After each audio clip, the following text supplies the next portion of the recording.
Suku Hajong adalah kelompok etnis di India Timur Laut dan wilayah utara Bangladesh. Mayoritas suku Hajong menetap di India dan sebagian besar bertani padi. Mereka dikatakan membawa pertanian sawah ke perbukitan Garo, tempat suku Garo menggunakan metode pertanian tebang dan bakar. Suku Hajong berstatus suku terjadwal di India dan merupakan suku terbesar keempat di negara bagian Meghalaya, India. Suku Hajong termasuk dalam kelompok suku Bodo Kachari, yang nenek moyangnya bermigrasi dari Tibet ke lembah Brahmaputra di masa lalu. Dari sana mereka menyebar ke berbagai arah. Suku Hajong tidak memiliki sejarah yang tercatat dan referensi sejarah apapun yang tersedia adalah dalam bentuk legenda, cerita rakyat, dan kepercayaan tradisional. Suku Hajong percaya bahwa tanah leluhur mereka berada di daerah Hajo di distrik Kamrup Assam saat ini. Arti Hajong dengan demikian dapat dipahami sebagai keturunan Hajo.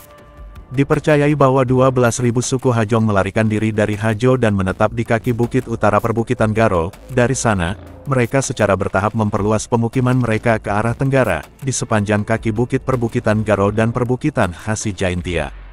Kepercayaan tradisional tentang migrasi mereka ini diperkuat dalam banyak cerita rakyat suku Hajong. Menurut legenda yang beredar di kalangan suku Hajong, mereka adalah Suryawanshi, Hajong, pekerjaan sampingan, atau keturunan Surjodyawa Bila, dewa matahari, dan merupakan kaum kesatria. Dilaporkan bahwa, pada tahun 1939, suku Hajong menyelenggarakan sebuah kesatria sanmelan untuk kesejahteraan masyarakat dan untuk menegakkan ketaatan pada tradisi mereka. Dipercayai bahwa jantung asli suku Hajong di perbukitan Garo berada di daerah yang sebagian besar terletak di sepanjang kaki bukit timur laut dan barat daya perbukitan Garo dan sebagian kaki bukit selatan perbukitan Hasi dan Jaintia. Hamparan tanah yang luas dan datar di kaki bukit ini, yang setengahnya mengelilingi kedua bukit ini, sebagian berada di distrik Golpara di Assam saat ini, sebagian di distrik perbukitan Garo di Meghalaya, dan sebagian di distrik Mymensing dan Sylhet di Bangladesh. Menurut cerita rakyat, tempat tinggal Hajong dikatakan dimulai dari sebuah desa Hajong kecil bernama Warkuna yang terletak di sudut timur laut kaki bukit Garo Hills, dan berakhir di desa Hajong kecil lainnya bernama Jumakuna yang terletak di sudut tenggara kaki bukit Jaintia Hills. Tempat tinggal Hajong konon hanya tersebar sejauh ini dan tidak lebih jauh dari kedua desa ini di kedua arah. Saat ini, Hajong tersebar di seluruh timur laut India dan Bangladesh dengan mayoritas penduduk berada di sisi perbatasan India. Di India, suku Hajong ditemukan di perbukitan Garo dan Hasi di Meghalaya, sebagian besar di sepanjang distrik perbukitan Garo barat daya di perbatasan Meghalaya dan Bangladesh. Mereka juga tinggal di distrik Dhubri dan Golpara di Assam bagian bawah, Dhemaji, dan distrik lain di Assam bagian atas hingga Arunachal Pradesh. Di Bangladesh, suku Hajong ditemukan di divisi Dhaka Utara, meskipun ada laporan yang belum dikonfirmasi tentang beberapa suku Hajong yang tinggal di divisi Chittagong. Jalur perbatasan sempit yang memanjang dari distrik Serpur di barat hingga distrik Sunamgan di timur dapat dianggap sebagai pos terdepan selatan komunitas Hajong yang lebih besar.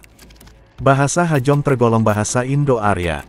Bahasa ini memiliki beberapa kesamaan dengan bahasa Assam dan Bengali, dua bahasa yang dituturkan di wilayah tersebut. Pada saat yang sama, kesamaan tata bahasa tertentu seperti penandaan kasus dapat ditemukan antara bahasa Hajong dan beberapa bahasa Tibet-Burma yang dituturkan di lokasi geografis yang sama. Bahasa Hajong awalnya adalah bahasa Tibet-Burma, tetapi sekarang dianggap sebagai bahasa Indo-Arya dengan akar bahasa Tibet-Burma.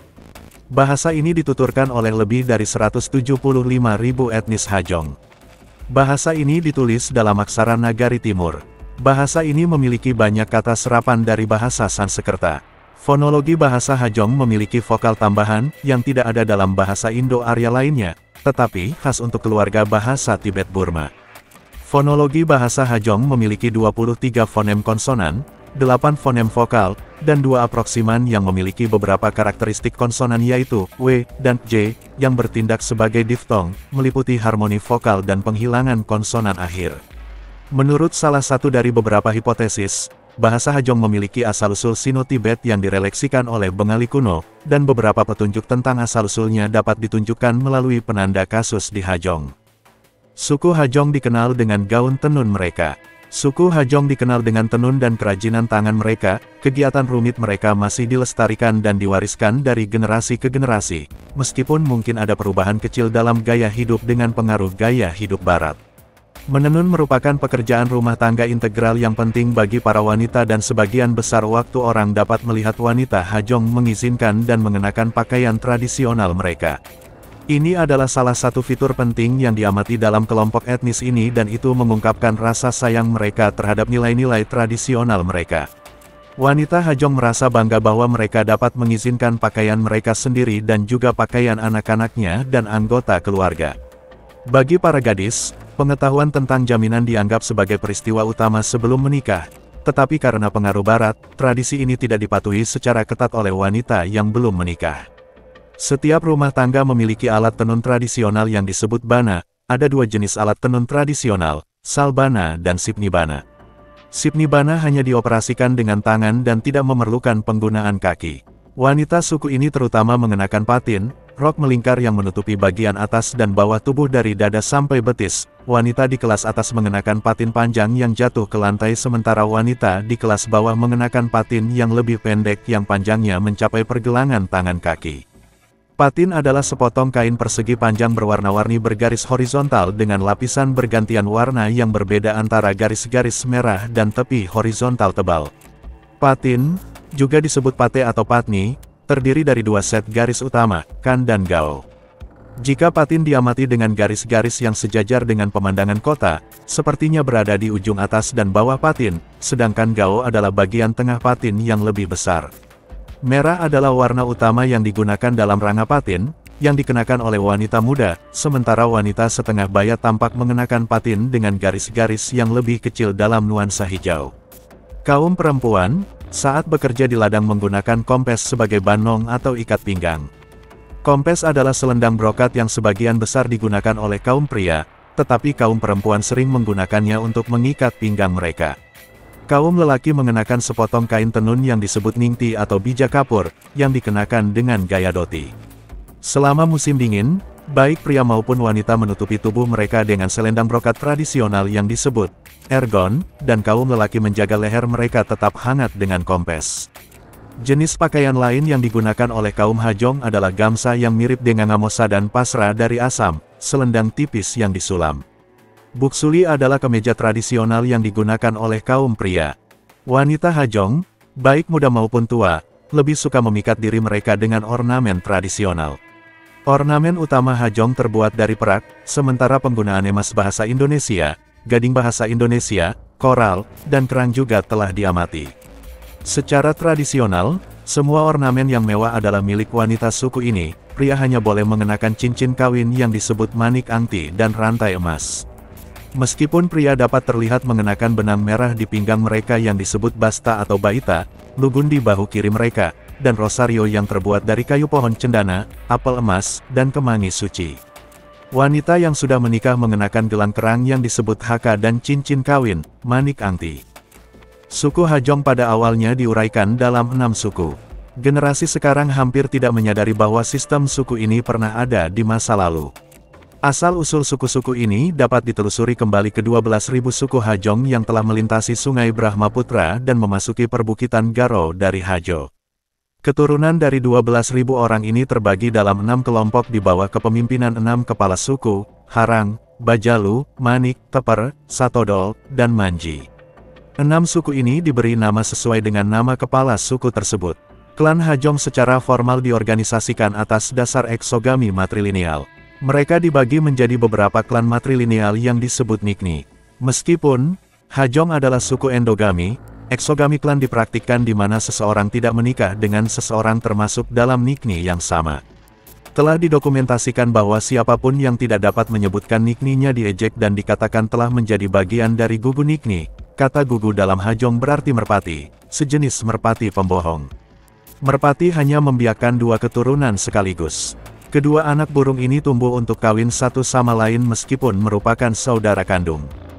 Demikian pula, seorang Hajong yang tidak dapat menyebutkan nikninya sendiri diserang dengan sengaja sebagai anggota klan merpati yang secara tidak langsung mengisyaratkan bahwa ia telah menikahi saudara perempuannya sendiri. Maksud atau makna tersirat dari hal ini adalah untuk mengarahkan atau menjadikan setiap Hajong lebih mengenal klannya sendiri sehingga ia dapat terhindar dari menikahi gadis yang berasal dari klannya sendiri karena ketidaktahuannya. Pernikahan dengan gadis yang berasal dari klannya sendiri dilarang keras karena secara genealogis gadis yang berasal dari klan yang sama dianggap sebagai saudara kandungnya sendiri. Jumlah pasti Nikni tidak diketahui, ada yang menyebutkan 17, sedangkan yang lain mengatakan hanya 13 Nikni yang dapat ditemukan. Kekerabatan patrilineal, Daidi. Sistem Daidi atau Daigi kemungkinan dimulai pada masa ketika mereka mengikuti sistem matrilineal. Daidi sebenarnya berarti kekerabatan atau keturunan melalui garis laki-laki atau ayah. Seseorang yang memiliki hubungan jauh dengan anggota kekerabatan dari garis ayah disebut Daidi Bagi atau Daidi Gusti. Seorang Daidi Bagi atau Daidi Gusti harus menjalani keadaan tercemar yang disebut swa selama 3 hari ketika berita kematian salah seorang Daidi Gustinya terdengar dan ia harus disucikan dengan melakukan ritual keagamaan tertentu. Tidak seperti sistem Nikni, sistem Daidi tidak memiliki pembagian dan tidak menyebabkan berkembangnya klan, kelas, atau kelompok apapun dalam masyarakat. Sistem ini bertujuan, seperti halnya sistem Nikni, agar tidak ada hubungan Daidi antara calon pengantin perempuan dan laki-laki. Jika diketahui bahwa keduanya atau keluarga mereka adalah Daidi Bagi atau Daidi Gusti satu sama lain, lamaran harus segera dibatalkan. Suku Hajong terbagi dalam 5 marga geografis yang disebut Jowar. Suku Hajong yang termasuk dalam setiap Jowar berbicara dengan dialek Hajong yang berbeda yang disebut Rao. Marga-marga ini diberi nama berdasarkan nama daerah kuno di kaki bukit dan dataran perbukitan Garo. Di antara marga-marga ini, marga Barohajari dinamai berdasarkan daerah tempat 12.000 suku Hajong dari Hajo pertama kali menetap di perbukitan Garo. Kelima Jowar tersebut, Doskina, Korea, Susungya, Barohajari, Mesparya. Suku Hajong sebagian besar beragama Hindu. Semua adat Hindu dipatuhi sejak lahir. Kepercayaan Hindu telah terjalin erat dengan budaya asli mereka dan tidak mungkin memisahkannya. Adat keagamaan yang dipraktikkan oleh suku Hajong saat ini dapat dianggap sebagai pengikat agama rakyat dan Hinduisme mereka, karena tidak dianggap bertentangan dengan ritual agama animisme tradisional mereka, sehingga melahirkan jenis baru Hinduisme sinkretis. Tidak ada informasi yang tersedia mengenai bagaimana suku Hajong berada di bawah pengaruh Hinduisme di masa lalu karena tidak ada catatan tertulis yang ada mengenai hal ini. Hanya upaya yang dapat dilakukan dengan mengacu pada tradisi, adat, konvensi keagamaan mereka, yang beberapa di antaranya masih diikuti oleh suku Hajong dan juga dalam konteks suasana keagamaan yang ditemukan telah terjadi pada masa itu di tempat nenek moyang mereka tinggal dan dari mana mereka dikatakan telah bermigrasi. Ada 2 bagian yang terdokumentasi di antara Hajong, Khatal dan Hajong. Perbedaan utama antara kedua bagian ini adalah bahwa Khatal melarang penggunaan dan persiapan bir beras. Dapat diamati bahwa di antara kedua bagian ini, tingkat Hinduisasi bervariasi. Ada perbedaan bahkan di antara Khatal sendiri. Khatal dibagi menjadi Bastom dan Hutri. Udikari temurun atau kelas pendeta, yang setara dengan Hajong dari Brahmana Hindu, termasuk bagian Bastom sementara kelas Hutri adalah padanan Hajong dari kelas kesatria. Bagian masyarakat Hajong menjalankan adat istiadat tradisional dan Hindu, bagian ini tidak memiliki nama khusus karena mereka yakin agama tradisional dan belum banyak dipengaruhi oleh agama Hindu arus utama. Sistem Nikni dilestarikan oleh bagian masyarakat ini, sedangkan bagian Hutri mengikuti sistem Gotra Hindu. Orang buangan sosial termasuk dalam kelas Dirka. Suku Hajong yang tinggal berdekatan dengan populasi Hindu yang lebih besar telah menyerap lebih banyak unsur agama Hindu dibandingkan dengan mereka yang tinggal di daerah pedalaman di mana pengaruh sistem kasta Hindu lebih sedikit. Suku Hajong adalah suku yang menganut sistem endogami. Pernikahan dengan orang di luar suku mereka dilarang keras, kasus pernikahan semacam itu jarang terjadi. Monogami adalah bentuk pernikahan yang lazim, poligami tidak dilarang, tetapi pernikahan jarang terjadi. Aliansi yang dinegosiasikan adalah bentuk pernikahan yang lazim. Dalam masyarakat Hajong, matriarki menurun dengan pengaruh Hinduisme, yang mengarah pada dominasi patriarki yang semakin meningkat di masyarakat Hajong. Dalam budaya Hajong, cinta romantis dan pernikahan janda diperbolehkan. Ketika keintiman berkembang antara seorang anak laki-laki dan seorang anak perempuan tanpa sepengetahuan orang tua mereka menikah dengan satu sama lain, asalkan mereka tidak memiliki hubungan kekerabatan ibu dan ayah yang dekat. Sistem mahar yang sangat tinggi tidak ada di masyarakat Hajong. Suku Hajong akan memberikan harga pengantin yang dapat ditoleransi disebut pon atau halti. Suku Hajong memiliki budaya yang sangat kaya. Budaya suku Hajong sangat mempengaruhi dan memberikan dampak luar biasa pada bahasa, pakaian, dan budaya suku-suku lain seperti suku Kotche di Meghalaya, Banais, dan Dalus. Wanita suku Hajong dapat dengan mudah dikenal dari gaun merah bergaris-garis cerah yang disebut patin. Secara tradisional, dan di banyak desa masa kini, wanita adalah penan ulung yang menghemat pakaian mereka sendiri. Suku Hajong mewajibkan setiap wanita untuk mengetahui seni permintaan, yang dianggap sebagai kualifikasi bagi seorang wanita untuk menikah. Suku Hajong adalah sekelompok masyarakat agraris, sebagian besar praktik budaya, cerita rakyat, dan tradisi mereka terkait dengan praktik pertanian mereka. Suku Hajong terampil dalam pertukangan kayu dan pembuatan keranjang, mereka membuat sendiri semua peralatan pertanian dan barang-barang rumah tangga mereka.